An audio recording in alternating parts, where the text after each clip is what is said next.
You had the quote about Chris Jones. You want Chris Jones in training camp. Yeah. How much do you get involved? Do you talk to Chris? What's your role in this?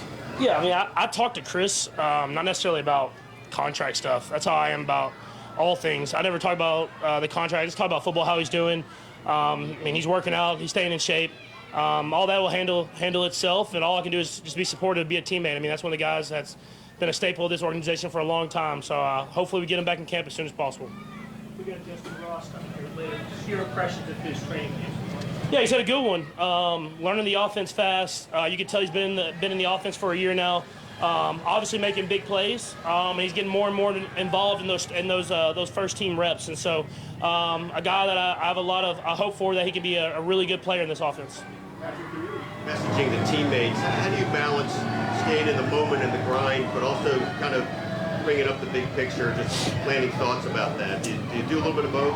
We talked about that at the beginning of the first team meeting. You talk about the goal of the entire season, and then now it's every day. It's just getting better, making sure you're getting better in the classroom, getting better on the field, or watching film, whatever that is. And then whenever you get your opportunity, you go out there and make it happen. And that's all we kind of think about is day by day right now. And then I'm sure before that first game, we'll have that same conversation and then go game by game. Do you have any kind of catchphrase that you just say those as a reminder of the big thing? Do you find yourself just saying? Or? I'm not a catchphrase guy. I just try to keep guys motivated. That's just by continue to go out there and work, and just have that mindset every single day. It looks like you guys did more work with Generic today. Just what have you seen from the beginning of camp on about what he brings to the table? Yeah, I mean, he can catch the ball in the backfield. He can run the ball really well, and he's getting better and better with the protection stuff. So I think they're just continuing to get him reps. We're going to have a deep running back room, and it's always good to have those guys that we can trust to be in there for the big moments of the game. I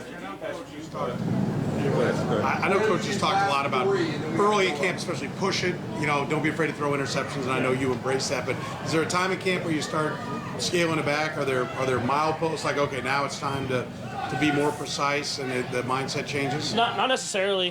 It's just whenever you make a mistake, just don't do it again. I think just don't do repeat type of interceptions. If you throw a ball in a tight window, it gets tipped up or picked, I mean, that's fine. I mean, that's pushing it and trying to make it happen. If you throw a ball, but if you throw a ball and it does get picked and it's not in the right spot and it's a bad interception in your brain, just make sure you don't repeat that same mistake, learn from it, and just keep moving on. All right, 1, 2, 3, quickly. Patrick, you're a guy that's been successful with the impromptu plays, on the field. Rick, you talked about Richie James earlier. Keep running. Yeah. How long does it take for a guy to pick up on for you to keep running? Well, I think Richie's been doing a great job of it. There's just some things I tell guys that I don't think you do it a lot of other offenses. I was scrambling to the left, he tried to work back, and I told him just run down the other sideline. I'll still throw it to you. And I know that's not really taught in a lot of other offenses, but just him having that mindset, knowing that the whole field's open at all times, and I'll throw it back across the field and try to keep it away from the defenders. Quick.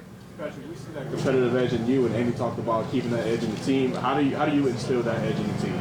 Yeah, I think we all have it. We have a lot of guys out here that are super competitive, but it's about just doing it the right way. I mean, Trav punching the guy, not necessarily the way you want to do it, but you love the fire. You love to fire both sides of the ball, of trying to finish to the last second. But, I mean, that's just the type of guys we are. We're going to compete. We're going to argue out there on the football field, and then we're going to love each other in the locker room because we got a lot of dudes that are super competitive on this team. Last one. 2 straight years there's been a lot of turnover in the wide receiver room. When was it last year that you sort of recognized that it was all going to fit together? Just out here. It's kind of how I feel this year. I mean, it's just when you have a lot of guys that can rotate in and that I trust is going to do the right decision and make the right play and make the play when they're called upon, that's when you know you're in a good spot. And I feel like that now. I mean, you look at our depth chart of receivers, and I've always said every one of these twos can make the football team.